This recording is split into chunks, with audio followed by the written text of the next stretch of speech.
வடிவம் தரும் நெஞ்சில் வஞ்சமில்லா இனம் தரும் நல்லனை எல்லாம் தருமன் பரன்பவர்க்கு கணம் தரும் பூங்குழலால் தேவி அபிராமி கடை கண்களாலே ஆத்தாளை எங்கள் அபிராம வள்ளியை அண்டமெல்லாம் பூத்தாளை மாதுளம்போ நிறத்தாளை புவியெங்கும் காத்தாளை ஐங்கனை பாசாங்கு சமம் கர்மம் வெள்ளம் சேர்த்தாளை கண்ணியை தொழுதாக்கு ஒரு நாளும் தீங்கில்லையே.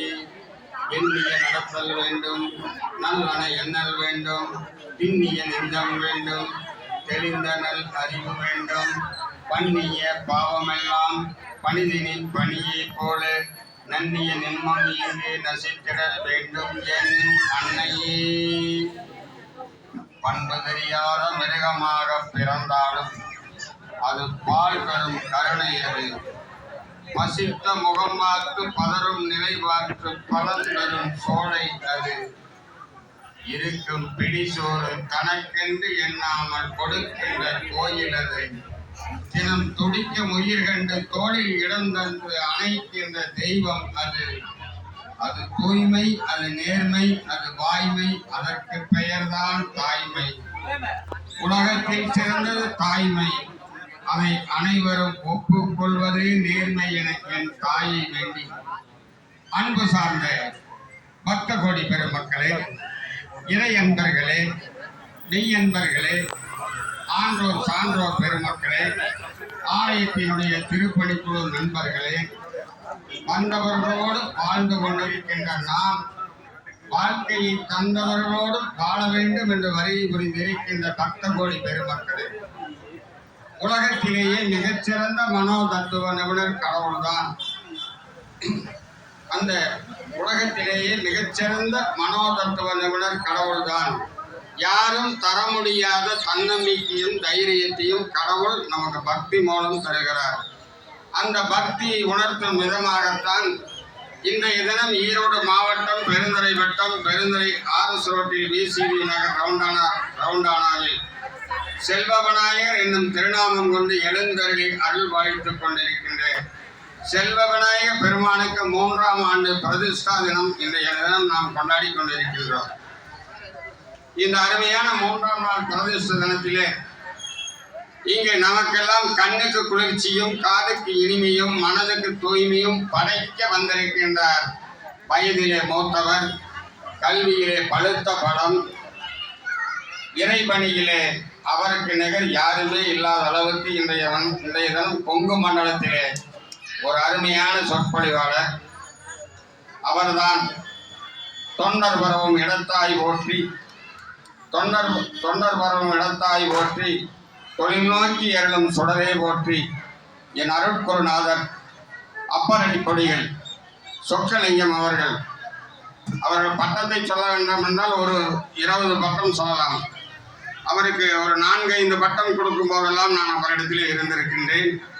சிவப்பணி செம்மல், சொற்பொழிவு திலகம், சிவநெறி வழிபாட்டு திருக்கூட்ட கொங்கு மண்டல அப்பரடி கொடிகள், சிவஞான செம்மல், தமிழ் மாமணி, நல்லாசிரியர் விருது.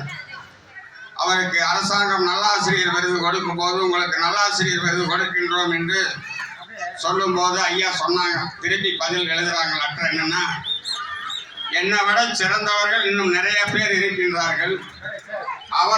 அவருக்கு கொடுத்தால் நான் மிக்க மகிழ்ச்சி அடைவேன். நான் ஆன்மீகத்திலே ஏகப்பட்ட பட்டங்கள் வாங்கி வைத்திருக்கின்றேன். என்னுடைய இல்லத்திலே அந்த பட்டங்களை வைப்பதற்கு கூட இடமில்லை. நீங்கள் அவர்களுக்கு கொடுங்கள் என்று சொல்லுகின்றார்கள்.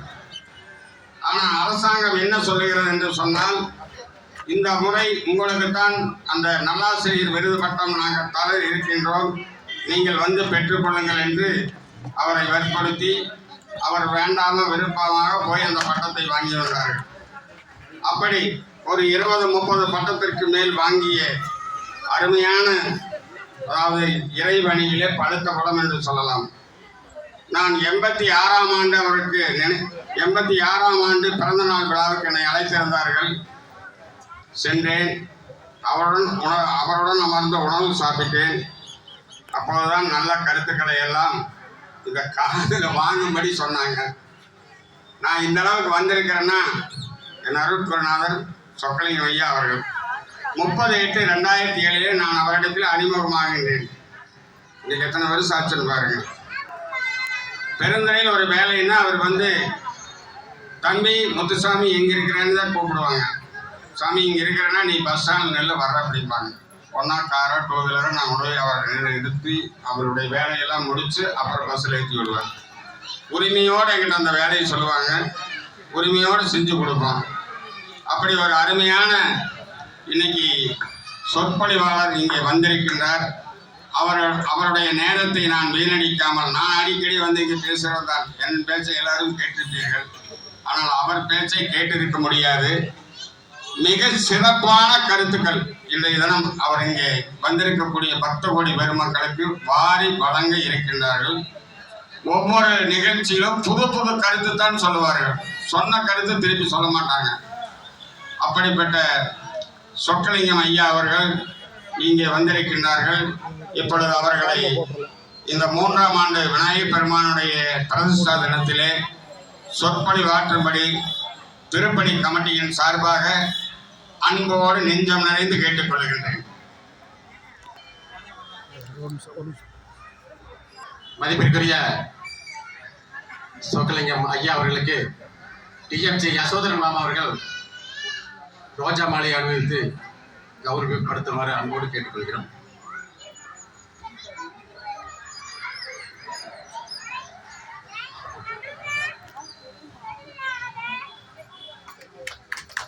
தொடர்ந்து எஸ்எஸ்எம்என் மணிமாமா அவர்கள் பொன்னாடை அணிவித்து கௌரவிக்குமாறு அன்போடு கேட்டுக்கொள்கிறோம்.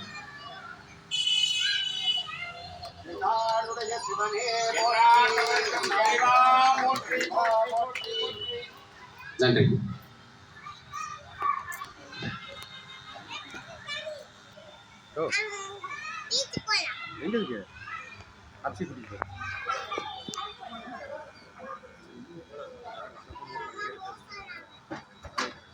திருவாக்கும் செய்கிறோம்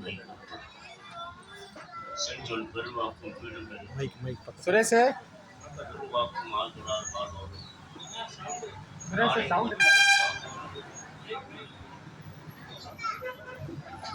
சவுண்ட் குறைவா இருக்காது. நடுவருக்கு உடையாள் நடுவு நீங்கி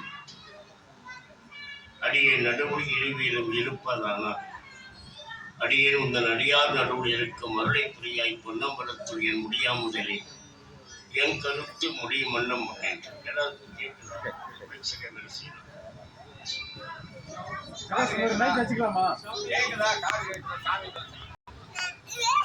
பெருந்துறையில் அருள்வாய்த்துக் கொண்டிருக்கூடிய செல்வ விநாயகப் பெருமானுக்கு வருஷாபிஷேகம் நடக்கின்ற இந்த அற்புதமான வேளையில் அன்பர் பெருமக்களாகிய உங்கள் முன்னிலையில், அதுவும் குறிப்பாக சிறப்பாக என்னுடைய நீண்ட நண்பர் மணி அண்ணா அவர்களிடம் என்னை இங்கு அழைத்து வந்த அன்பு சகோதரர்களை சாமி சைக்கிள் ஸ்டாண்ட் உரிமையாளர் முத்சங்கையா அவர்களிடம் இல்லம் தேடி வந்து அழைத்த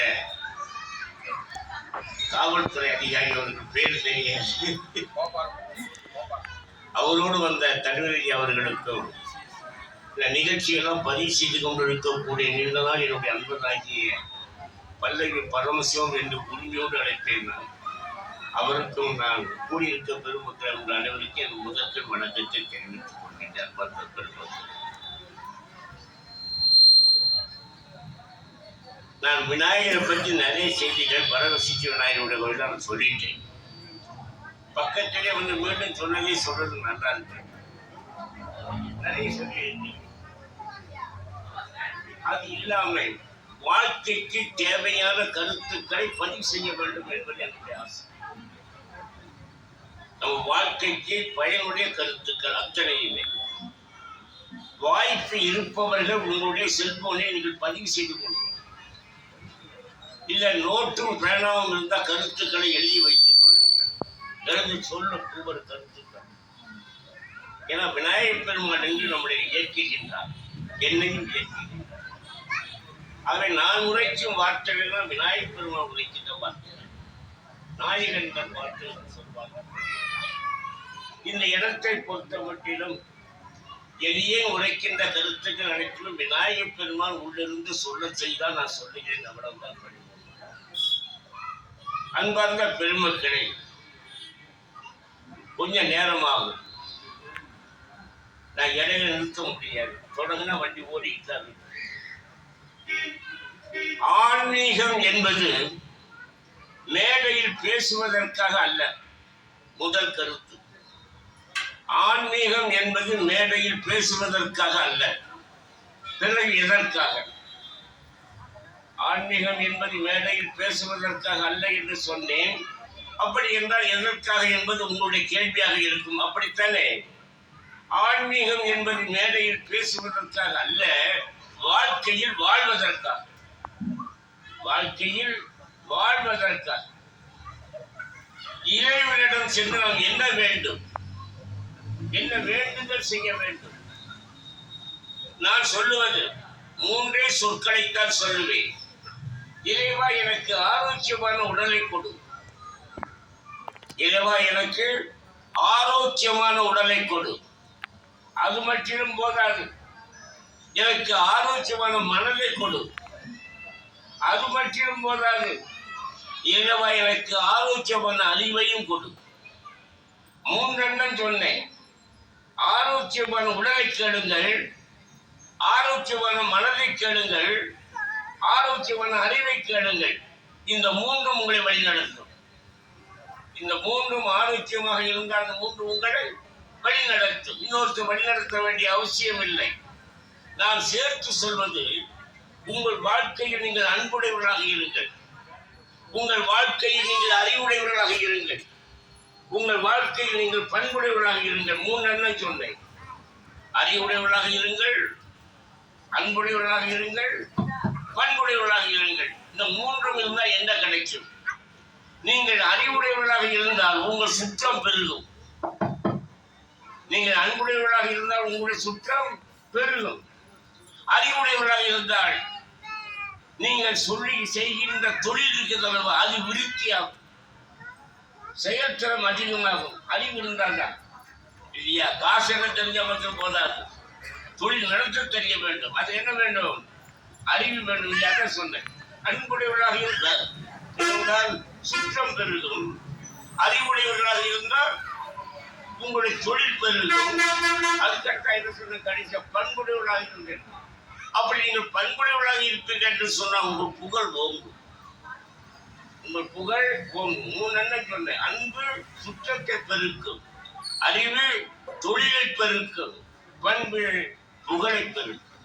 அப்ப எப்படின்னா சொல்ல 2 கருத்துக்கள் சொன்னேன். அறிவுடைய இறைவனுக்கு ஆரோக்கியமான உடலை கொடு, ஆரோக்கியமான மனதை கொடு, ஆரோக்கியமான அறிவு கொடு. இந்த 3 கொடுத்தா மட்டும் போராது. எனக்கு அன்பு வேண்டும், எனக்கு அறிவு வேண்டும், எனக்கு பண்பு வேண்டும். இவைகள் தான் நமக்கு இறைவனத்தில் கேட்கத்தக்கவைகள். இவைகள் கிடைத்தால் எல்லாம் கிடைத்த போல ஆகிடும். அடுத்த செய்தி, பயபக்தியோடு இருந்து பெரியவனா சொல்றாங்க. கேட்டுக்கிறோம் இல்லையா? பயபக்தி வேணும்னு சொல்றாங்க. என்ன? பயமும் பக்தியும் மனிதனை அச்சப்படுத்துவதற்காக அல்ல. பயமும் பக்தியும் மனிதனை அச்சப்படுத்துவதற்காக அல்ல, பின் எதற்கு? நெறிப்படுத்துவதற்காக. வாழ்க்கையில் நம்மை நெறிப்படுத்துவதற்காக பயபக்தி அவசியம் என்று சொன்னார்கள். அடுத்து ஒன்று ஏற்கனவே சொன்னது உங்களுக்கு நினைவிருக்கும். எது ஒன்று அழகாக இருக்கும், எது ஒன்று அழகாக இருக்கும். வரசித்தி விநாயகர் கோயில சொன்னேன். எது ஒன்று ஒழுங்காக இருக்கிறதோ அது அழகாக இருக்கும். எது ஒன்று ஒழுங்காக இருக்கிறதோ அது அழகாக இருக்கும். எது ஒன்று அழகாக இருக்கிறதோ அது ஒழுங்காக இருக்கும் என்று சொன்னேன். வழக்கம் சொன்னேன். உங்களுடைய சமையலை பாத்திரங்கள் எல்லாம் ஒழுங்காக இருந்தால், பொருட்களை போட்டு வைத்துள்ள பாத்திரங்கள் எல்லாம் ஒழுக்கமாக இருந்தால், பையனுடைய துணிமணிகள் பையெல்லாம் ஒழுக்கமாக இருந்தால் வீடு பார்க்கப்படி இருக்கும். அதான் சொல்ல, எது ஒன்று ஒழுங்காக இருக்கிறதோ அது அழகாக இருக்கும் சொன்னேன். எது ஒன்று அழகாக இருக்கிறதோ அது ஒழுங்காக இருக்கும் என்று சேர்த்து சொன்னது உங்கள் நினைவிருக்கும் என்று கருதுகிறேன். மறந்துவிடக்கூடாது என்பதற்காக மீண்டும் சொன்னேன். அடுத்த பெருமக்களை, சொற்கள் எப்படி இருக்க வேண்டும்? பல்லவி பரமசிவத்துக்கு சொல்றேன். சொற்கள் எப்படி இருக்க வேண்டும்? சொற்கள் எப்படி இருக்க வேண்டும்? முதலில் சொல்லுகின்ற சொற்கள் காதுக்கு இனிய ஓசை உடையதாக இருக்க வேண்டும். அப்பதான் கேட்க வைக்கும். சில பேர் கல்வியாட்ட கத்துவான், கேட்க முடியுமா? முடியுமா? சில பேர் குரல் வேற வித்தியாசமா கேட்க முடியுமா? முடியும். ஆகவேதான் சொன்னார்கள், சொற்கள் இனிய ஓசை உடையதாக இருக்க வேண்டும். செவிக்கு இனிய ஓசை உடையதாக இருந்தால் மட்டும் போதாது. பின்ன என்ன வேண்டும்? மனதிற்கு மகிழ்ச்சி தருவதாக இருக்க வேண்டும். செவிக்கு இனிய ஓசை, மனதிற்கு மகிழ்ச்சி. செவிக்கு இனிய ஓசையும் மனதிற்கு மகிழ்ச்சியும் இருந்தால் மட்டும் போதாது. பின் என்ன வேண்டும்? அறிவுக்கு தெளிவை தருவதாக இருக்க வேண்டும். அறிவுக்கு இந்த சொல்ல கேட்டேன், என் அறிவு குழம்பி இருந்தது, இப்ப நான் தெளிவா இருக்கிறேன் இல்லையா? அப்போ சொற்கள் எப்படி இருக்க வேண்டும்? 100 எண்ணம் சொல்லி இருக்கிறேன். என்னெல்லாம் சொன்னேன்? செவிக்கு இனிய ஓசை, மனதிற்கு மகிழ்ச்சி, அறிவுக்கு தெளிவு. இந்த 3 இருந்தா மட்டும் போதுமா? இல்லை இல்லை. சொல்லுகின்ற கருத்துக்கள் வாழ்க்கைக்கு பயனுடையவராக இருக்க வேண்டும். அதுதான் முக்கியம். சொல்லுகின்ற கருத்துக்கள் வாழ்க்கைக்கு பயனுடையதாக இருக்க வேண்டும். சும்மா பெற்ற பேசி பிரயோஜனம் இல்லை. அடுத்து பெருமக்களே, சொற்களை செவி நுகர் கனிகள் என்று கம்பநாட்டாழ்வார் சொல்வார். செவி நுகர் கனிகள், செவி நுகர் கனிகள் என்று கம்பநாட்டாழ்வார் சொல்வார். அடுத்து பெருமக்களே, 2 உணவு, ஒன்று வாய் வழியாக உண்ணுகின்ற உணவு, இன்னொன்று செவி வழியாக உண்ணுகின்ற உணவு. 2 உணவு இருக்கு. வாய் வழியாக உண்ணுகின்ற உணவு சில மணி நேரம் வயிற்றிலே தங்கும், அதன் பிறகு அது மனமாக கழிந்து விடும். புரியுதா? வாய் வழியாக உண்ணுகின்ற உணவு சில மணி நேரம் வயிற்றிலே தங்கும், அதன் பிறகு மனமாக கழிந்துவிடும். ஆனால் செவி வழியாக உண்ணுகின்ற உணவு இருக்கிறதே, உங்கள் வாழ்க்கை பூராவும் உங்களிடத்தில் தங்கும். வாய் வழியாக உண்ணுகின்ற உணவு சில மணி நேரம் வயிற்றிலே தங்கும், அதன் பிறகு மனமாக கழிந்துவிடும். ஆனால் செவி வழியாக உண்ணுகின்ற உணவு இருக்கிறது, அது வாழ்நாள் கூட என்ன செய்யும்? தங்கும். அவங்க நல்ல பெரியவங்க சொன்னாங்க. என்ன சொன்னாங்க? கற்றலின் கேட்ட நன்றி, கற்றலின் கேட்ட நன்றி என்று சொன்னாங்க. அடுத்து பெருமகளே, சகுனியின் சொல்ல ஒருத்தன் கேட்டான், கண்ணபிரானுடைய சொல்லையும் ஒருத்தன் கேட்டான். மகாபாரதத்தில் சகுனியின் சொல்ல கேட்டது யாரு? துரியோதனை கேட்டான். கண்ணன் சொல்ல கேட்டது யாரு? தர்மன் கேட்டான். அப்ப சகுனியின் சொல்லை கேட்ட துரியோதனன் வீழ்ந்தான், கண்ணனின் சொல்லை கேட்ட தர்மன் வாழ்ந்தான். புரியலையா? சகுனியின் சொல்லை கேட்ட துரியோதனன் வீழ்ந்தான், கண்ணனின் சொல் கேட்ட தர்மன் வாழ்ந்தான். அப்ப யார் சொல்ல கேட்கணும்னு தெரியணும். ஏன்னா சில பேர் கழிச்சு போடலாம். அவன் பேச்சை கட்டுட்டா அவன் பேச்சை கட்டான்னு வீட்டுக்குள்ள இருக்கு பிரச்சனை. அவன் வந்தாரு, அவன் பேச்சை கட்டா கட்டே போயிடுவான். சொல்ற மாதிரி யார்தான் சொன்னேன்? சகுனியின் பேச்சை கட்டு துரியோதன் கெட்டான், கண்ணனின் பேச்சை கட்டு தர்மன் வாழ்ந்தான். சென்றனே, மகாபாரதத்தை முடிச்சுட்டேன். ஒரே 2 வரியில. அடுத்த பெருமக்களே, மண்ணில் மனிதர்களை தேடினான் அன்றைய ஆத்ம ஞானி. மண்ணில் மனிதர்களை தேடியது யாரு? அன்றைய ஆத்ம ஞானி. இன்று விண்ணிலே மனிதர்களை தேடுகிறான் இன்றைய விஞ்ஞானி, அறிவியல் விஞ்ஞானி. விண்ணிலே மனிதர்களை தேடுகிறான். அந்த உலகத்தில் இருக்கிறானா, இந்த உலகத்தில் இருக்கிறானா? நம்ம பெரியவங்க எங்க தேடினாங்க? இந்த மண்ணில் மனிதர்களை தேடினார். இந்த மண்ணிலே மனிதரை தேடினார்கள். அவர் ஆத்ம ஞானி. விண்ணிலே மனிதரை தேடியவர்கள் இன்றைய விஞ்ஞானிகள். கிடைத்தானா? கிடைக்கல. கிடைத்தாரா? பின்னிட மனிதர்கள் கிடைக்கவில்லை. அடுத்து பெருமக்களே, மனிதர்களை போர்வார்கள் நாட்டிலே இருக்கிறார்களே தவிர மனிதர்களை போர்வார்கள் உண்டு, ஆனால் மனிதர்கள் தான் இல்லை. மனிதர்களை போர்வார் இருக்கிறார்கள், ஆனால் யார் இல்லை? மனிதர்கள் நம்மிடத்திலே இல்லை. சென்றனே, விளக்க சொல்ற கேளுங்க. நாட்டில வாழ்றது நல்லதா, காற்றில வாழ்றது நல்லதான்னு கேட்டா காற்றில வாழ்றதுதான் நல்லது. ஏன் சார் சொல்றீங்க? நாட்டில் வாழ்கின்ற பொழுது நம்மோடு இருப்பவர்களில் யார் யானை, யார் புலி, யார் கரடி, யார் நரி, யார் சிங்கம் என்று தெரியவில்லை. பழகிட்டு அவங்களோட அகப்பட்டவர்கள் தான் தெரியுது. ஐயோ மாட்டிக்கிட்டோமே சொல்லி பழகிட்டு ஐயோ இந்த நரிக்க மாட்டிட்டோமே தெரியுது. ஆனால் காட்டிலே பார்த்தாலே தெரியுது இது யானை, இது கரடி, இது புலி, இது சிங்கம் என்று. அதற்கு தகுந்தவரை நம்ம குதிக்கலாம். இங்க ஒதுங்க முடியல, பழகிட்டு தான் தெரியுது. அதான் சொன்னேன், நாட்டில் வாழ்வதை விட காட்டில் வாழ்வது நல்லதாக தெரிகிறது என்று சொன்னேன். அடுத்து பெருமக்களே,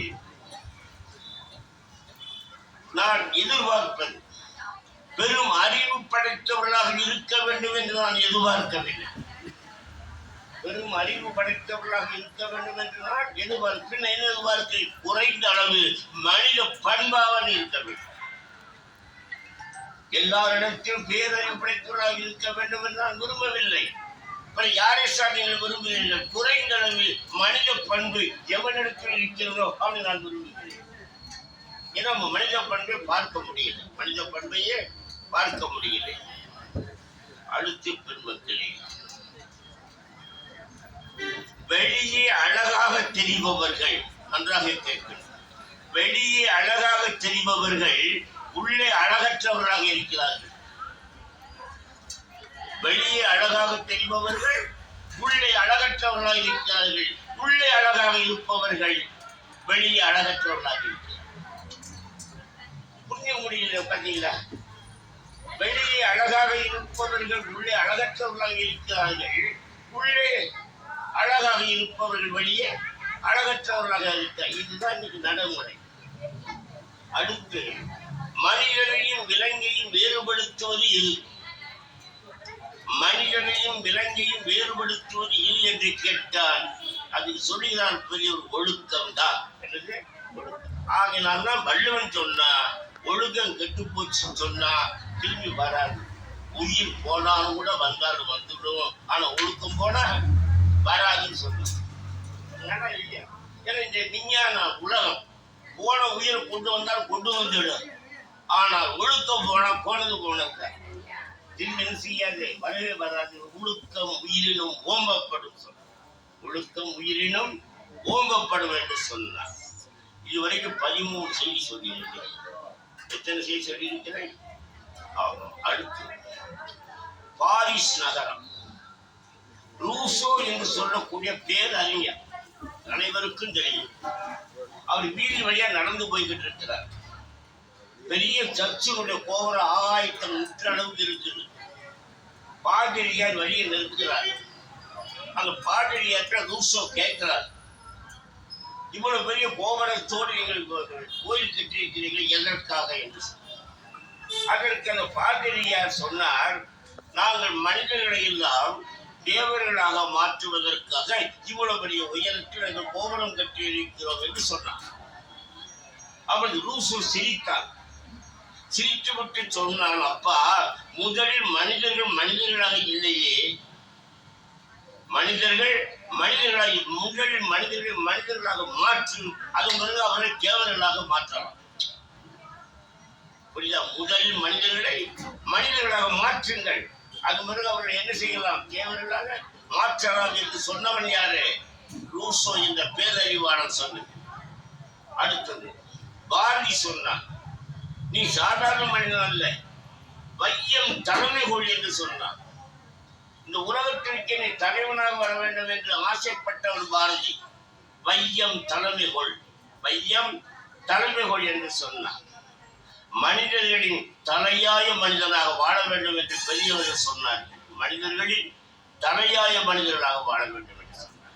அடுத்து, என்னுடைய பேச்சை கண்டு சிவன் சொன்ன ஒரு சொல், ஐயாவுடைய பேச்சு முகவரி பேச்சு என்று சொன்னார். என்ன பேச்சு? என்ன முகவரி பேச்சு என்று சொன்னால், நான் பள்ளிக்கூடத்தில் இது போல பிரசங்கம் செய்கின்ற பொழுது மாணவர்களுக்கு சொல்லுவது, நீ ஆரம்ப பள்ளி மாணவனாக இருக்கின்ற பொழுது உன்னுடைய படிப்பின் திறத்தையும் உன்னுடைய ஒழுக்க திறத்தையும் பார்த்து மற்றவர்கள் இவன் எந்த வீட்டு பையன் என்று கேட்க வேண்டும். இவன் எந்த வீட்டு பையன் என்று கேட்க வேண்டும். சென்றவே அது முகவரி.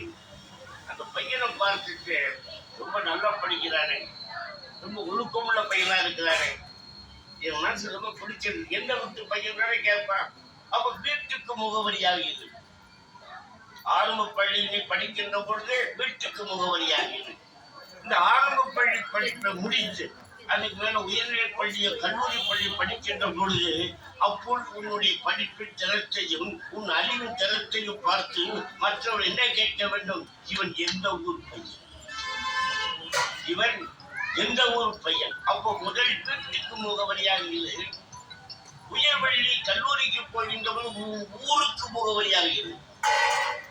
இவன் பெருந்துற பையன், ஈரோட்டு பையன், அவன் ஊருக்கு முகவரியாகிறது. நீ வளர்ந்து பெரியவனான பிறகு இந்த நாட்டுக்கே நீ முகவரியாக. முதலில் வீட்டுக்கு முகவரியாக இருக்க வேண்டும், இரண்டாவது ஊருக்கு முகவரியாக இருக்க வேண்டும், மூன்றாவது இந்த நாட்டுக்கே முகவரியாக அவன் இருக்க வேண்டும். இதுதானே ஆசை, இதுதானே எதிர்பார்க்கிறீர்கள். அடுத்து பெரிய மக்கள், மாதா பிதா குரு தெய்வம் எல்லாரும் இந்த படம் கூட கேட்க. வள்ளுவர் இடத்துல ஒரு பையன் போனான். சாமி, நீங்க 1330 பாடல் பாடியிருக்கிறீங்க. நான் சின்ன பையன், எனக்கு இந்த 1330 பாடல்களையும் மனப்பாடம் பண்ண முடியாது, கொஞ்சம் சுருக்கமா சொல்லுங்க. அப்ப வள்ளுவர் சொன்னா 10 பாட்டை சுருக்கமா சொல்லட்டுமான்னு கேட்டார். அப்ப அந்த பையன் சொன்னா 10 பாட்டை காண முடியாதுன்னா. அப்ப என்னதாண்டா கேட்கணும், ஒரு பாட்டை சொல்லுங்க. 1330 பாடல்களையும் சுருக்கி ஒரு பாட்டை சொல்லுங்கன்னு வள்ளுவரிடத்தில் கேட்ட பொழுது வள்ளுவன் சொன்னார், ஒன்றாக நல்லது கொல்லாமை மற்றவன் பின்சாரை பொய்யாமை நல்லது. அப்ப கொல்லாமையும் பொய்யாமை உன்னிடத்தில் இருந்தால் போதுமான ஒன்றும் தேவையில்லை என்று சொன்னார். 1330 பாடல்களையும் சுருக்கி ஒரு பாடலை சொல்லி என்று வள்ளுவனிடத்தில் கேட்ட பொழுது வள்ளுவன் சொன்ன ஒரே பாடல் எது? ஒன்றாக நல்லது கொல்லாமை மற்றவன் பின்சார பொய்யாமை நன்று என்று சொன்னார். கொல்லாமை வரணும் என்றும் பொய்யாமை ஆகிய அந்த வெள்ளம் நம்மிடத்தில் வேண்டும் என்று சொன்னது யாரு? வள்ளுவன். புரியுதுங்களா? இங்க மாதா பிதா குரு தெய்வம் சொன்னல்லவா, அந்த பையன் கேட்கிறான், என்னால மாதா பிதா குரு இந்த 3 தான். தெய்வம்ங்கிறது 3க்கு சேர்த்து சொல்லணும். மாதா தெய்வம், பிதா தெய்வம், குரு தெய்வம். சிலவர் தவறாக மாதா பிதா குரு தெய்வம் 4மே தெய்வம்னு சொல்லுவாங்க. அது அல்ல. சரியான கருத்து என்னது? மாதா தெய்வம், பிதா தெய்வம், குரு தெய்வம். இந்த 3ஓட எது செய்யணும்? தெய்வமுடைய சொல்ல சேர்க்கணும். இப்ப அவர் சொன்னா என்னால 3 தெய்வத்தை கும்பிட முடியாதுன்னா, என்னால 3 தெய்வத்தை கும்பிட முடியாது. அப்ப என்னடா செய்யறாங்க? குறைங்க அப்படின்னா குறைங்க அப்படி.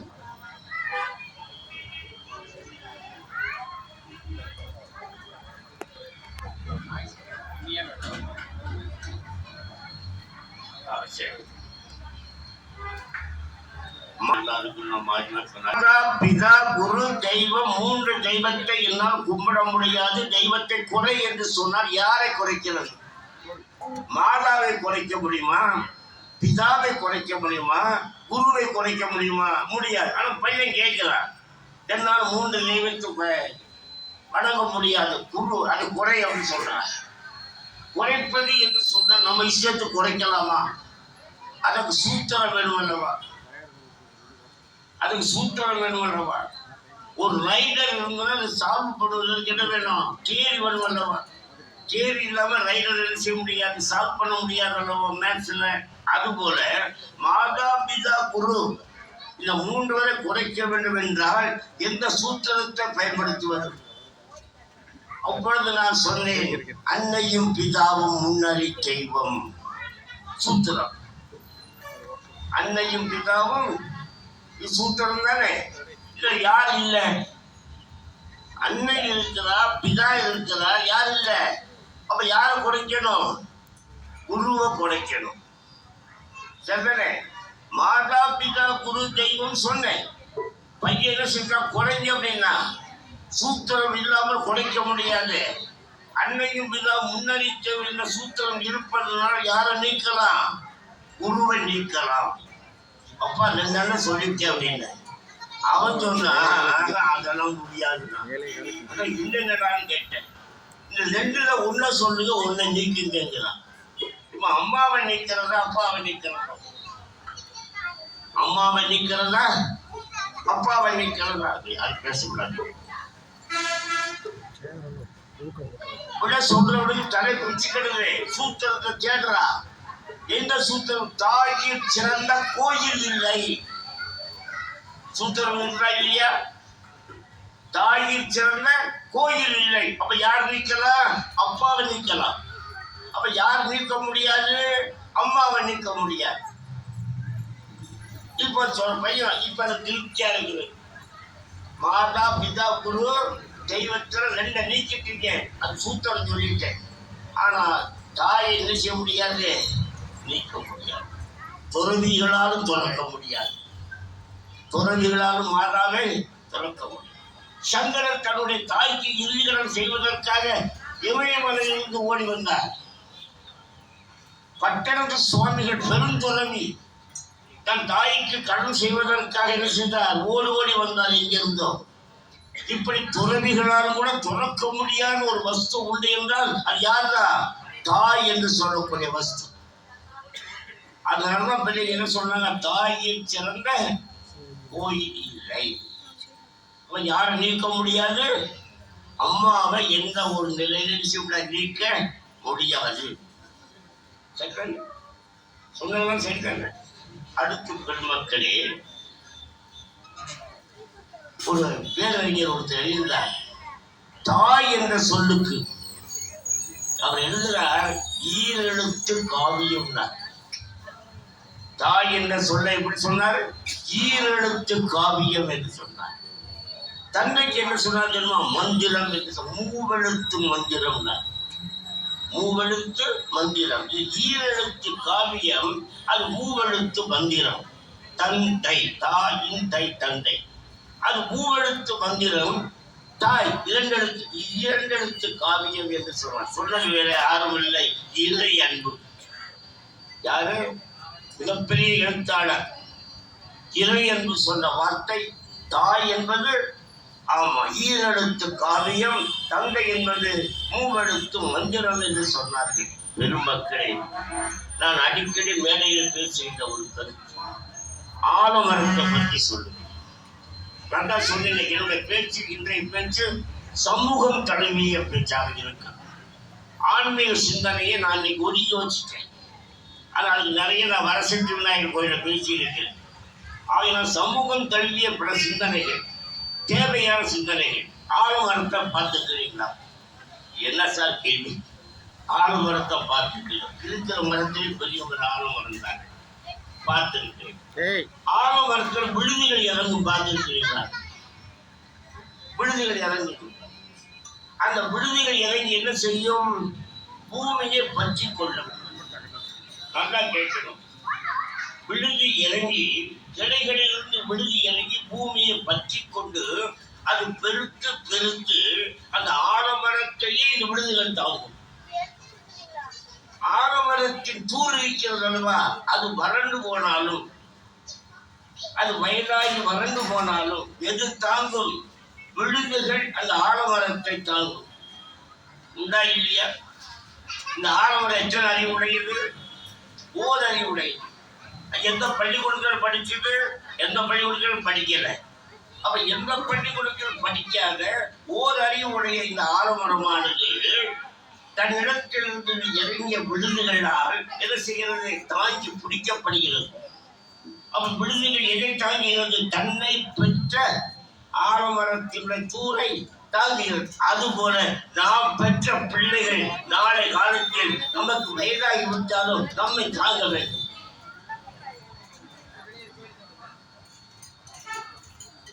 புரிஞ்சா புரியலையா? அப்ப இந்த ஆலமரம் சொல்லித்தரக்கூடிய இந்த கருத்து கூட நமக்கு தெரியலையே. ஆலமரம் பார்த்திருக்கோம், விடுதிகள் பார்த்திருக்கிறோம், ஆனா நான் சொல்ற கருத்து தெரியலையே. அப்ப இந்த விடுதிகளுக்கு இருக்க வேண்டிய அறிவு யாருக்கு இருக்க வேண்டும்? நம் பிள்ளைகளுக்கு இருக்க வேண்டும். இந்த விடுதிகள் எவ்வாறு தாய்மரத்தை தாங்குகிறதோ அதுபோல நாம் பெற்ற பிள்ளைகளை நாளை விடுத்து நம்ம என்ன செய்ய வேண்டும்? தாங்க வேண்டும்.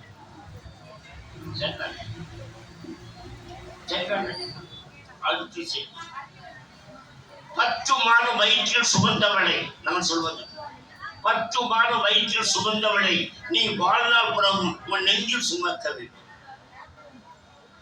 10 மாதம் வயிற்றில் சுமந்தவளை வாழ்நாள் எங்க சுமக்க வேண்டும்? நெஞ்சிலே சுமக்க வேண்டும். இல்லைன்னா உங்களுடைய கடன் முடியாது, உங்களுடைய கடன் முடியாது. அடுத்து சட்டை இது முக்கியமான கொஞ்ச நேரமா ஒரு உருண்டை சோறுன்னு 1 மணி நேரம் பேசு.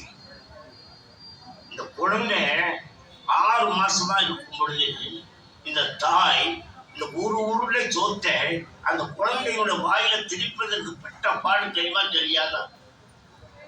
தெரியுமா தெரியாது? 5 மாதம் 6 மாதம் குழந்தைக்கு ஒரு உருளை சோத்தை வாயில திணிப்பதற்கு இந்த தாய் பெற்ற பாடு கொஞ்சம் நெஞ்சமா. வீட்டுக்குள்ள வைத்து ஊற்றுவா, அது இப்படி பிடிக்கும். வாசலுக்கு தூக்கிட்டு வருவா, அப்ப என்ன செய்யும் இந்த குழந்தை? இப்படி அப்படிங்கும். அந்த காக்காயை பாரு, இந்த கோழியை பாரு, இந்த மாட்டை பாரு, இந்த கழுதையை பாரு, சொல்றமா இல்லையா?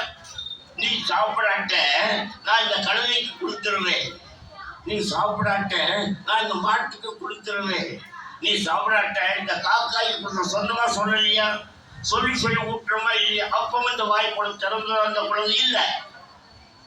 காக்காயை காட்டுவீர்கள், மாட்டை காட்டுவீர்கள், கோழியை காட்டுவீர்கள், அப்பொழுது இந்த குழந்தை என்ன செய்யல? வாயை திறக்கல.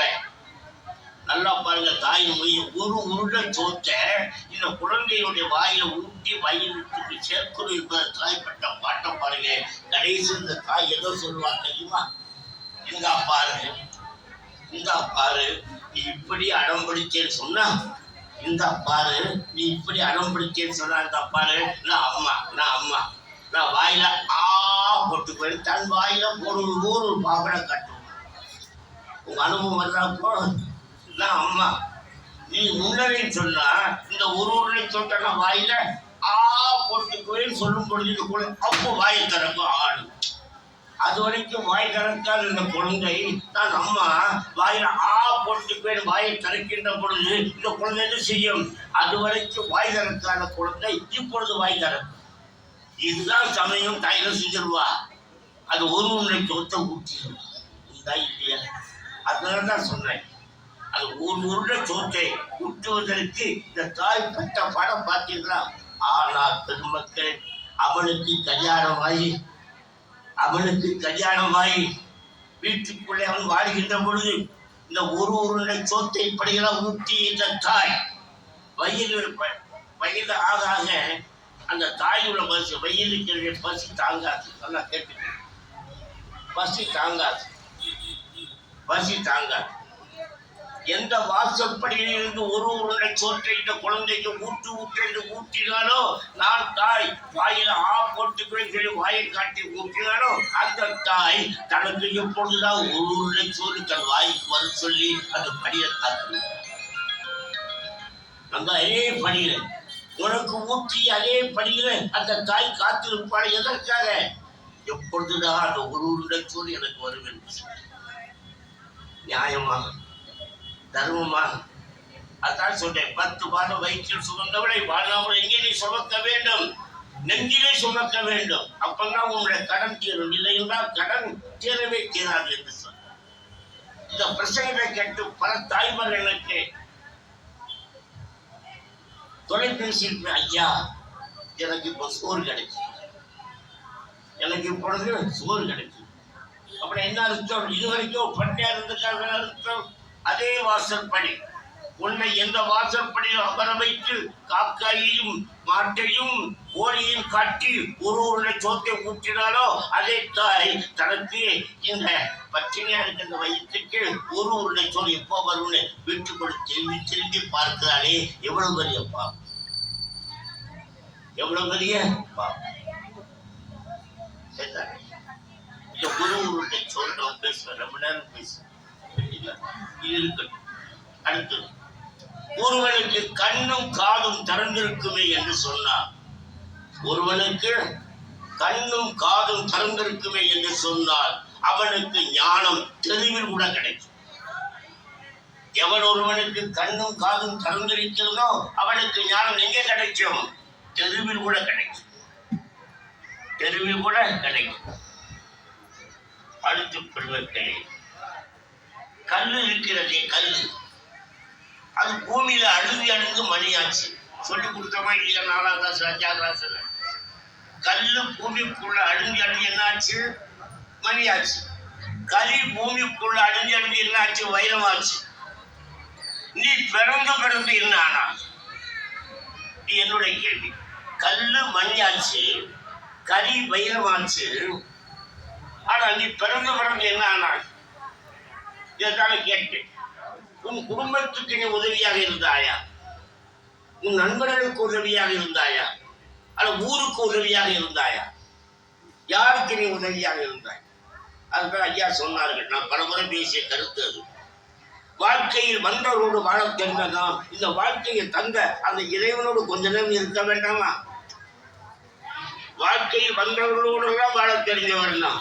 இந்த வாழ்க்கை தந்தது யாரு? அவன் அல்லவா? அவனோடு கொஞ்ச நேரம் இருக்க வேண்டாமா? அப்புறம் நான் கேட்கிறேன், இப்பொழுது நீங்கள் யாரோடு இருக்கிறீர்கள்? இப்பொழுது நீங்கள் யாரோடு இருக்கிறீர்கள்? அவனோடு தான் இருக்கிறீர்கள். இந்த பாக்கியம் கிடைக்குமா? இந்த பாக்கியம் கிடைக்குமா? வாழ்க்கையில் வந்தவனோடு வாழ தெரிந்த நாம் இந்த வாழ்க்கையை தந்தவனோடு என்ன செய்ய வேண்டும்? வாழ வேண்டும் அல்லவா? வாழ்க்கையை தந்தவன் அவன் அல்லவா? இப்ப அவனோடு இருக்கின்ற வாய்ப்பு நமக்கு கிடைச்சிருக்கிறா இல்லையா? கிடைச்சிருக்கிறா இல்லையா? அப்படி அனாவசியமான நேரமா? அர்த்தமுள்ள நேரமா? அர்த்தமுள்ள நேரம். இது அர்த்தமுள்ள நேரம். நேரத்தை கழிப்பதற்காக பேசவில்லை. நேரத்தை எவ்வாறு பயனுள்ளதாக மாற்றுவது என்பதற்காக பேசுகிறேன். அலங்காரம் பண்ணுவாங்க, ஒரு நேரம் ஆகும். அந்த நேரத்தில் நீ கொஞ்சம் பேசுங்கன்னு போலீஸ்காரர் சொன்னார், காவல்துறை அதிகாரி சொன்னார். நான் நேரத்தை போக்குவதற்காக பேசவில்லை. நேரத்தை இவ்வாறு பயனுள்ளதாக மாற்ற முடியும் என்பதற்காக பேசுகிறேன். சரிதானே? சரிதானே? நமக்கு நேரம் போகணுமா? நேரத்தை பயனுள்ளதாக மாற்றணுமா? மாற்றணும். அப்படித்தானே? சரி. அடுத்து ஆலயத்திற்கு சென்ற நல்லா சிந்திக்கணும். தண்ணீர் கொடுத்து ஐயர் எடுத்துட்டு உள்ள போறார். அன்னத்தை எடுத்துக்கிட்டு ஐயர் உள்ள போறார்.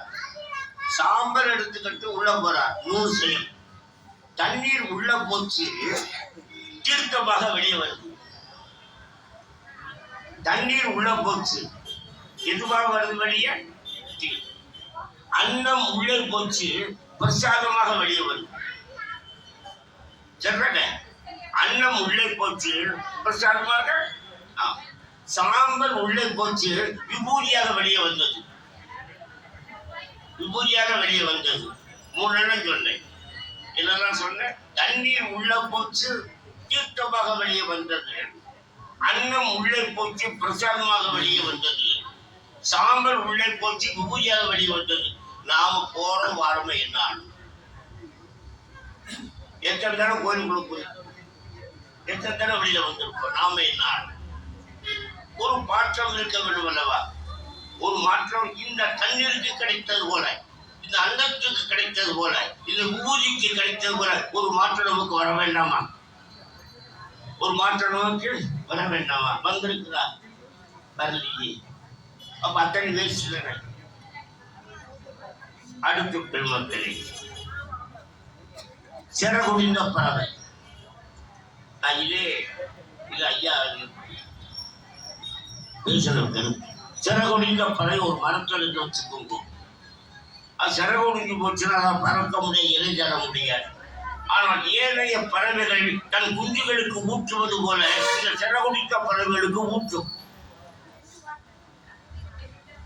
ஏனைய பறவைகள் தன் குஞ்சு பறவைகளுக்கு ஊற்றுவது போல இந்த சிறகுடிந்த பறவைகளுக்கும் ஊற்றும். பார்த்தீங்களா? அப்ப இந்த பறவைகளுக்கு இருக்க ஞானம் நமக்கு வேணும் அல்லவா? நம்ம எத்தனை பேர்கள் இந்த சிறகுடிந்த பறவைகளாக வாழ்கிறார்கள்.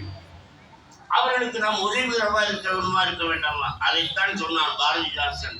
பிறர் உடுத்த உடுத்து, பிறர் உண்ண உண்ணு, பிறர் வாழ வாழும். உங்களுடைய கருத்து. பிறர் உடுத்த வேண்டும், பிறர் உண்ண வேண்டும், பிறர் வாழ வேண்டும் என்றான் பாரதிதாசன். அடுத்து பெருமக்களே, பிரார்த்தனை செய்கின்ற உதடுகளை விட அருமையான பெருமை. நான் தொலைக்காட்சியில் பார்த்து கேட்டேன், பிரார்த்தனை செய்கின்ற உதடுகளை விட உதவும் கரங்கள் உயர்ந்தவை. பிரார்த்தனை செய்யும் உதடுகளை விட உதவும் கரங்கள் உயர்ந்தவை. செல்லனை பிரார்த்தனை செய்யும் உதடுகளை விட உதவும் கரங்கள் உயர்ந்தவை. ஆங்கிலத்தில் சொன்னார்கள், தி hands that service are nobler than the lips that pray. The hands that service are nobler than the lips that pray என்று சொன்னார்கள். அப்போ பிரார்த்தனை செய்கின்ற உதவிகளை விட எது உயர்ந்தது? உதவும் கரங்கள் உயர்ந்தது. அப்போ நம்ம கரங்கள் எப்படி இருக்க வேண்டும்? உதவும் கரங்களாக இருக்க வேண்டும். பிறருக்கு உதவும் கரங்களாக இருக்க வேண்டும். அடுத்த செய்தி, ஒரு தந்தை யாரிடத்தில் தோற்க வேண்டும்? தெரிஞ்சா சொல்லுங்க. ஒரு தந்தை யாரிடத்தில் தோற்க வேண்டும்? மகனிடத்தில் தோற்க வேண்டும். இந்த அம்மா சொல்லிட்டாங்க, ஒரு தந்தை யாரிடத்தில் தோற்க வேண்டும்? மகனிடம் தோற்க வேண்டும். எப்படி கேட்க சொல்றேன். நெப்போலியன் போனபார்ட்டை பற்றி தெரியும் உங்களுக்கு. மிகச்சிறந்த வீரன், உலகில் மிகச்சிறந்த வீரன் யார் என்று கேட்டால் நெப்போலியன் போனபார்ட்டுங்கிறது எல்லாருக்கும் தெரியும். அந்த நெப்போலியன் போனபார்ட்ட கேட்கிற ஒருத்தர், உங்களை எல்லாம் மிகச்சிறந்த வீரன் என்று சொல்கிறார்களே, உண்மை நாளா என்று கேட்டபோது பொய் அப்படின்னா. அப்ப யார் மிகச்சிறந்த வீரன் என்று கேட்டதுக்கு நெப்போலியன் சொன்னான், என் மகன் தான் பெரிய வீரன். அவன் எந்த யுத்த காலத்துக்கும் போனதில்லை. ஆனால் நெப்போலியன் என்ன சொல்றான், என் மகன் தான் பெரிய வீரன் என்று சொல்கிறான். எப்படி சொல்லுவீர்கள் என்று கேட்டவர் சொன்னான், நான் என் மனைவியை கண்டால் பயப்படுகிறேன்.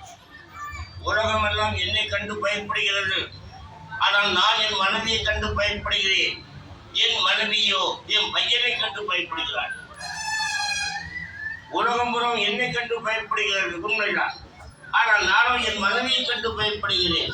ஆனால் என் மனைவியோ என் மகனை கண்டு பயப்படுகிறார். ஆக இப்பொழுது நீங்கள் சொல்லுங்கள், இந்த உலகத்தில் மிகப்பெரிய வீரன் யார்? என் பையன் தானே. அப்ப நான் யார்கிட்ட தோற்கிறேன்? என் பையன்கிட்ட தோற்கிறேன். அது ஒரு நல்ல தந்தை யாரிடத்தில் தோற்க வேண்டும் என்றால் தன் மகனிடத்தில் தோற்க. அப்ப என்ன அர்த்தம்? மகன் உயர வேண்டும் என்றானே அர்த்தம். அதை தானே ஒரு தந்தை விரும்புவார். அடுத்த பெருமக்களே, சிலவரும் பெருமையா சொல்லலாம், என் பிள்ளைகள் அமெரிக்காவில் இருக்குது. நீ எங்க இருக்கிற? உன் பிள்ளை அமெரிக்காவில் இருக்கு, நீ அனாதை விடுதலை இருக்கிற. நீ அனாதை விடுதலை இருந்து உன் பையன் அமெரிக்காவுக்கு என்ன பிரயோஜனம்? ஒருவருடைய சொந்த நினைச்சு பாருங்க. என் பையன் அமெரிக்காவில் இருக்கிறான், பெருமை. நீ எங்க இருக்கிற? அனாதை விடுதலை. நீ அனாதை விடுதலை இருக்க, உன் பையன் அமெரிக்காவில் இருப்பதனால என்ன பெருமை? சிறுமையை தவிர பெருமை அல்ல. இந்த உலகம் அப்படித்தானே இருக்கு. உலகம் அப்படித்தான். அன்று கூட்டு குடும்பம் இருந்தது. எல்லார் வீட்லையும் கூடம் இருக்கும். எல்லா வீட்டிலும் கூட்டு குடும்பம், கூடம் இருக்கும். இன்னைக்கு அப்படியே இருக்குங்க இல்லை. அன்னைக்கு ஆனந்தமாக இருந்தாலும் கூட்டாக வாழ்ந்த பொழுது இன்னைக்கு அந்த ஆனந்தம் இல்லை, இல்லையா? என்ன காரணம்னா ஒன்று போதும். ஒண்ணு போதுங்க. நான் கேட்கிறேன், உனக்கு சித்தப்பா இருக்கிறாங்கல்ல, உனக்கு சித்தி இருக்கிறாங்கல்ல, உனக்கு அத்தை இருக்கிறாங்கல்லவா, உனக்கு மாமன் இருக்கிறாங்கல்வா, உன் பையனுக்கு யார் இருக்கிறான்? உனக்கு இருக்கிறாங்க இல்லையா? உன் பையனுக்கு யார் இருக்கிறான்?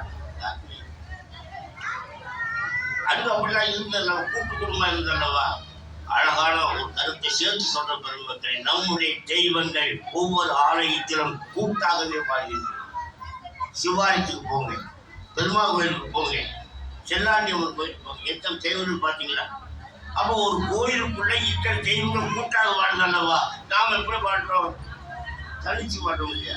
அப்ப தெய்வம் என்ன சொல், நாங்கள் கூட்டாக ஒரு கோயிலுக்குள் இருப்பது போல நீங்களும் கூட்டாக ஒரு குடும்பத்தில் வாழுங்கள் என்று அந்த தெய்வம் அவன் சொல்லிக் கொடுக்கிறதா இல்லையா? நான் நாங்கள் கோயிலுக்குள்ளே கூட்டாக இருப்பது போல நீங்கள் வீட்டுக்குள் கூட்டாக வாழுங்கள் என்றுதானே நீங்கள் சொல்லிக் கொடுத்தது. நம்ம அந்த கருத்து தெரியலையே. கோயிலுக்கு போறோம் கோயிலுக்கு போறோம் இல்லையா? அடுத்து பெருமக்களே, தனிமரம் தோப்பாகாது, தனிமரம் தோப்பாகாது. அதுபோல உனக்கு உறவுகள் வேண்டும், உனக்கு உறவுகள் வேண்டும். அடுத்து பெருமக்களே, அன்று மண்ணை தோன்றிய ஒருத்தர் சொன்ன, நான் சொல்லவில்லை, ஒருவர் சொன்ன கருத்து. அன்று மண்ணை தோன்றினா புதையல் வந்தது. அன்று மண்ணை தோன்ற என்ன வந்தது? இன்று மண்ணை தோன்றினால் கன்னி வெடி வருது. அன்று மண்ணை தோன்றினால் புதையல் வந்தது, இன்று மண்ணை தோன்றினால் கன்னி வெடி வருகிறது. நாளை உன் பையன் மண்ணை தோன்றினால் என்ன வரும் தெரியுமா? மண்ணை ஓடுதான். நேற்றே உன் பாட்டன் காலத்தில் மண்ணை தோன்றிய பொழுது என்ன வந்தது? புதையல் வந்தது. இன்று நீ மண்ணை தோன்றுகிறாய், கன்னி வெடி வருகிறது. நாளைக்கு உன் மகன் மண்ணை தோன்ற என்ன வரும்? மண்டை ஓடுதான். உலகம் எப்படி போயிருக்கு பார்த்தீங்களா? அதான் வாழ்க்கையை பற்றி பேச பாருங்க. இன்னைக்கு நான் உங்க மத்தியில வாழ்க்கையை பற்றி பேச பரிசு. இப்போ அடுத்த பெருமக்கள், மேத்தா கவிஞர் உங்களுக்கு தெரியும். மேத்தா அவர் ஒரு கவிதை எழுதியிருந்தார். இந்த பழைய படம் சொல்லி நல்லா தெரியும். மேத்தா ஒரு கவிதை எழுதியிருந்தார். என்ன கவிதை தெரியுமா? அங்கு நான் மூட்டை தூக்கி படித்தேன், அப்பொழுது எனக்கு 3 ரூபாய் கூலி கொடுத்தார். நல்ல கல்வி. அங்கு நான் மூட்டை தூக்கி படித்த பொழுது எனக்கு எத்தனை ரூபாய் கூலி? இந்த மூட்டை தூக்குவனாக சினிமாவில் நடிக்கிறேன், எனக்கு 30 கோடி ரூபாய் கூலி. அன்னைக்கு உண்மையாகவே மூட்டை தூக்கி படைக்கின்ற போது அவனுக்கு கூலி எவ்வளவு? 3 ரூபாய். இது மூட்டை தூக்குவனாக நடிக்கிறார், கூலி எவ்வளவு? 30 கோடி. அப்ப என்ன இருக்கும்? போலிகளுக்கு இருக்கக்கூடிய மரியாதை உண்மைகளுக்கு இல்லை. போலிகளுக்கு இருக்கக்கூடிய மரியாதை உண்மைகளுக்கு இல்லை என்பதாச்சு. அடுத்து பெருமக்களே, நம்பிக்கை தான் வாழ்க்கை. நம்பிக்கை இல்லை என்றால் அது மரணம், அது மரணம். எல்லா தெய்வங்களிடமும் மரியாதை கொள்ளுங்கள், எல்லா தெய்வத்திடமும் மரியாதை கொள்ளுங்கள். இஷ்ட தெய்வத்தில் பக்தி கொள்ளுங்கள், இஷ்ட தெய்வத்திடம் பக்தி கொள்ளுங்கள். இறைவன் தந்த இந்த உடல் தான் மூலதான். இறைவன் தந்த இந்த உடல் தான் மூலம். இதை லாபமாக்குவதும் நஷ்டமாக்குவதும் உங்கள் கையில் தான் இருக்கிறது. இறைவன் தந்த மூலதான் இந்த உடல். இதை லாபமாக்குவதும் நஷ்டமாக்குவது யார் கையில் இருக்குது? உங்க கையில் இருக்கு. என் பக்கத்துல இடது பக்கத்தில் ஒரு ஆளுக்காக, வலது பக்கத்தில் ஒரு ஆளுக்காக. பாத்தீங்களா? அப்ப இறைவன் தந்த இந்த உடலாய் மூலதனத்தை வைத்து இதில் லாபம் அடைந்தார், நஷ்டம் அடையவில்லை. புரியுங்களா? அடிக்கடி சொல்வார் லாபம் அடைந்தால். அதான் சொல்றேன், இந்த உடல்தான் மூலதனம். இதனை லாபமாக்குவதும் நஷ்டமாக்குவதும் யார் கையில் இருக்கிறது? உங்கள் கையிலேயே இருக்கிறது. சந்தன கட்டை அது அடுப்படையும் போடலாம், வேள்வி சாலையிலையும் போடலாம். அடுப்படை போட்டாலும் எரியும், வேள்வி சாலையை போட்டாலும் எரியும். ஆனால் எங்கு போட வேண்டிய பொருள் அது? வேள்வி சாலை போட வேண்டிய பொருள் இல்லையா? அதுபோல இந்த கட்டை, அதுபோல இந்த கட்டை. அடுத்த ஒரு செய்தி, கோயிலுக்கு அபிஷேகம் செய்யுங்க. அபிஷேகம் செய்யும் போது நீங்க எங்க இருக்கிறீங்க? இறைவன் பக்கத்தில் உட்கார்ந்து இருக்கிறீங்க. நல்லா கேட்கணும். நாம் பல வேலைகள் பேசுகிறோம். அபிஷேகம் செய்கின்ற பொழுது நீங்கள் மேடையில் அபிஷேகம் இறைவன் பக்கம். ஆனால் அவன் ஆலயத்தில் நீங்கள் தூய்மை பணி என்கின்ற உறவார பணி செய்கின்ற பொழுது அவன் உங்கள் பக்கம்.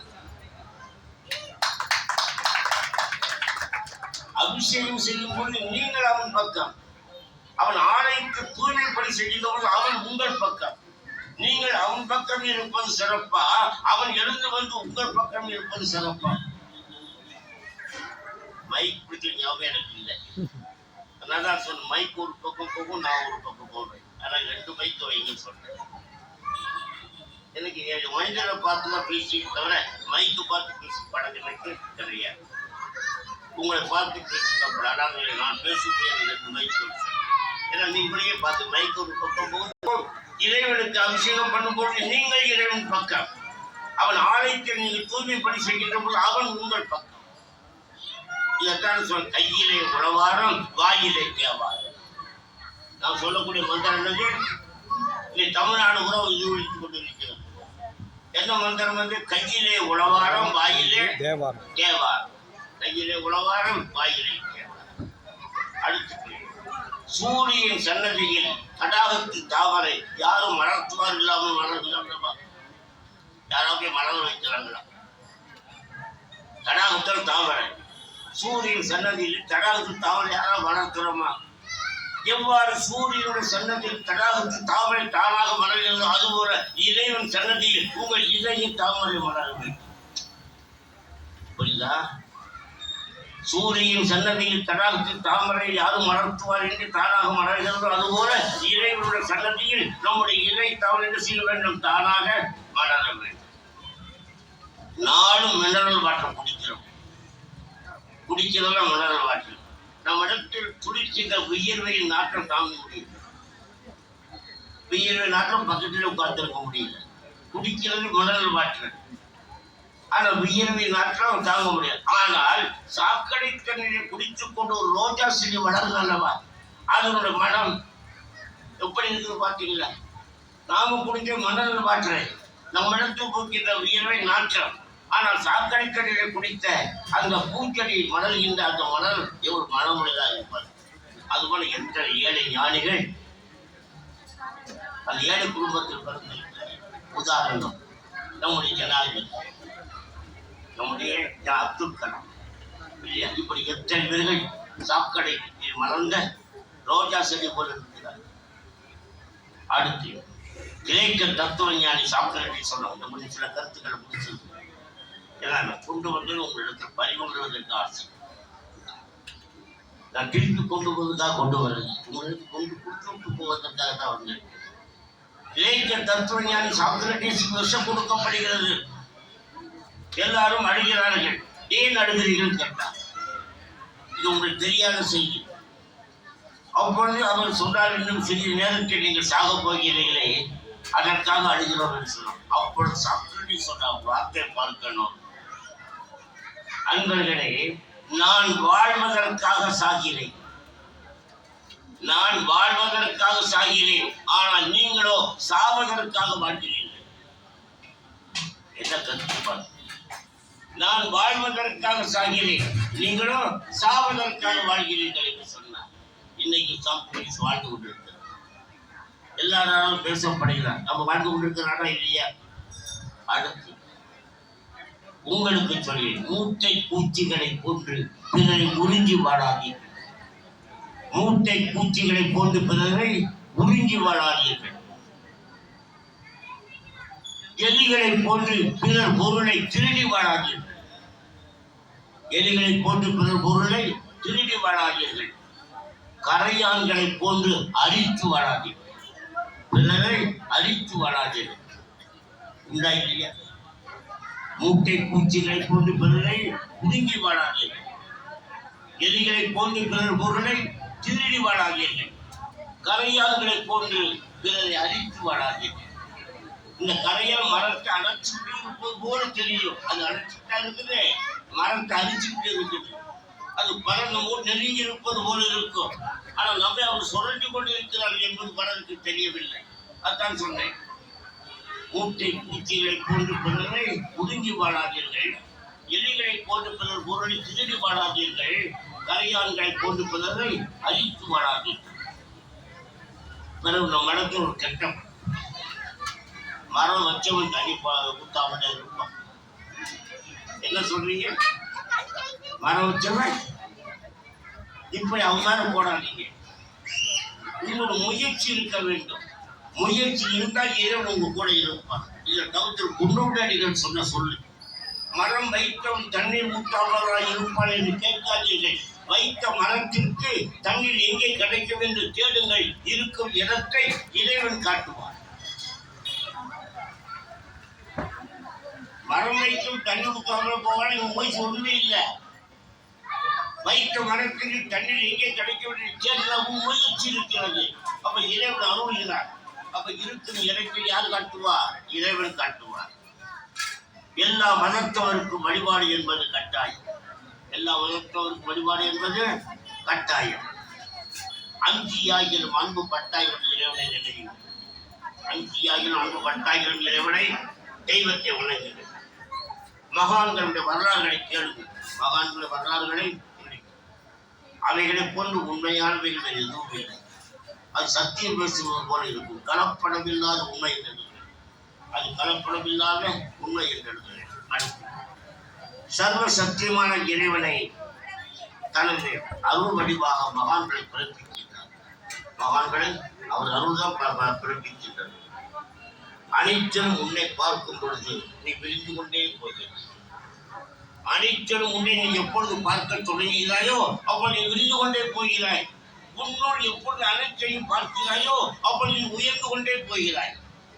அப்ப இந்த விரிவும் இந்த உயர்வும் யாரிடத்தில் இருக்கிறது? உன்னிடத்தில் இருக்கிறது. அனைத்திலும் உன்னை பார்க்கும் பொழுது நீ விரிந்து கொண்டே போகிறாய். உன்னோடு அனைத்தையும் பார்க்கின்ற பொழுது உயர்ந்து கொண்டே போகிறாய். இந்த விரிவும் இந்த உயர்வும் உங்களுக்கு வேண்டும். உங்களுக்கு வேண்டும். அடுத்து பெருமக்களே, இந்த 2-3 செய்கிறார். ஞானியர்கள் வர்றாங்க. நீங்க பிச்சை போடுறீங்களா? ஞானிகளுக்கு, பரதேசிகளுக்கு, ரிஷிகளுக்கு அது பிச்சை அல்ல. நீங்கள் போடி செய்த பாவங்களை பிச்சையாக போடுகிறீர்கள். அவர்கள் அந்த பாவங்களை பிச்சையாக ஏற்றுக்கொண்டு தாங்கள் தேடிய அந்த நற்கர்மக்களுக்கு அந்த பலன்களை நமக்கு பிரசாதமாக தருகிறார். ஏற்பது பாவம், கொடுப்பது நல்ல தன்மை, வரங்களை தருகிறார் மகான். அடுத்து பெருமக்களே, இறைவா எனக்கு 2 மன்னிப்பு குடிக்கப்படும்.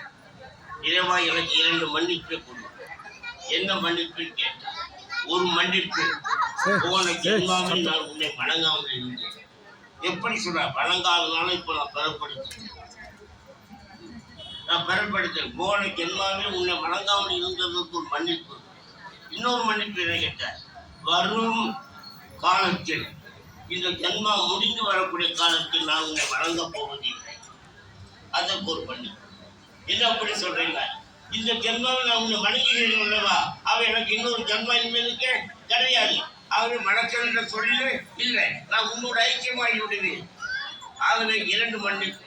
ஒரு மன்னிப்பு, போன ஜென்மாவில் உன்னை வணங்காமல் இருந்தது. அதற்கு என்ன உதாரணம் நான் மனுஷனாக அடுத்த ஜென்மா எனக்கு இல்லையே, உன்னை நான் வணங்குகிறேன். அதுவே வணங்க வேண்டிய அவசியம் எனக்கு இல்லை. உன்னோட ஐக்கியம். அடுத்த பெருமக்களே, பல்வேறு துன்பங்களை அனுபவித்து பல்வேறு துன்பங்களை கடைசி வரைக்கும் அனுபவித்ததாக கொண்டு அவர் கண்ணன் நடத்த கடைசி காலத்தில் வர கேட்கிறார். என்ன வர கேட்டால், இறைவா கண்ணா, எனக்கு மீண்டும் எனக்கு துன்பத்தையே கொடு.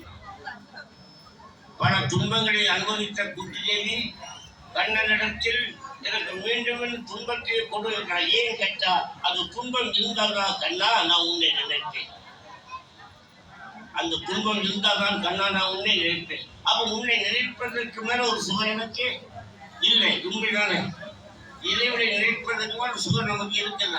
அதைத்தான் குட்டிதேவி கேட்டால் சொல்லிக் கொண்ட பெருமக்களை, கடைசியாக ஆலயங்களில் வேத பாராயணம் நடத்த என்னுடைய கருத்து. ஆலயங்களில் வேத பாராயணம் நடத்த, அது தமிழ் வேதமாக இருந்தாலும் சரி, வடமொழி வேதமாக இருந்தாலும் சரி, வீடுகளில் மணியின் ஓசை கேட்கும். வீடுகளில் மணியின் ஓசை கிடைக்கும். ஆலயங்களில் வேத பாராயணம் கேட்க வேண்டும். வீடுகளில் மணியின் ஓசை கேட்க வேண்டும். எந்த கடைசி வரியா சொல்றேன், எந்த வீட்டில் சத் சங்கம் நடக்கிறதோ, எந்த வீட்டில் சத் சங்கம் நடக்கிறதோ அந்த வீட்டு பானை தண்ணீர் கூட கங்கா ஜலமாக மாறும். எந்த வீட்டில் சத்சங்கம் நடக்கிறதோ அந்த வீட்டு பானை தண்ணீர் இதுவாக மாறிவிடும், கங்கா ஜலமாக மாறிவிடும் என்று சொல்லிக் கொண்டு பெருமக்களை, எல்லாம் அல்ல செல்வ கணபதியினுடைய திருவருளினாலே உங்கள் மத்தியில் 52 கருத்துக்கள் சொல்லி 52 கருத்துக்களை உங்கள் மத்தியில் பதிவு செய்திருக்கிறேன். இதற்கு அருள் செய்த செல்வகணபதியினுடைய திருவள்ளுவருக்கு நன்றி சொல்லிக் கொண்டு இதற்கு ஏற்பாடு செய்த இந்த ஆலயத்தினுடைய நிர்வாகத்தில் அனைவருக்கும் நன்றி சொல்லிக் கொண்டு அமைதியாக இருந்து கேட்கின்ற அனைவருக்கும் இந்த வாழ்க்கையை சொல்லிக் கொண்டு அத்துடன் நிறைவேற்றினேன். நன்றி. மக்களே, விழா துவங்கும் போது வருண பகவான் நமக்கு வானத்திலிருந்து சுத்தமான அந்த நீரை கொடுத்தார். இப்பொழுது விழா முடியும் போதும் அந்த மழைநீர் சொட்ட இருக்கின்றது என்பதை அன்போடு தெரிவித்து, சொக்கலிங்கம் ஐயா அவர்களிடத்தில் நாங்கள் தேதி கேட்டபோது என்னால் 8ஆம் தேதியும் வர முடியாது,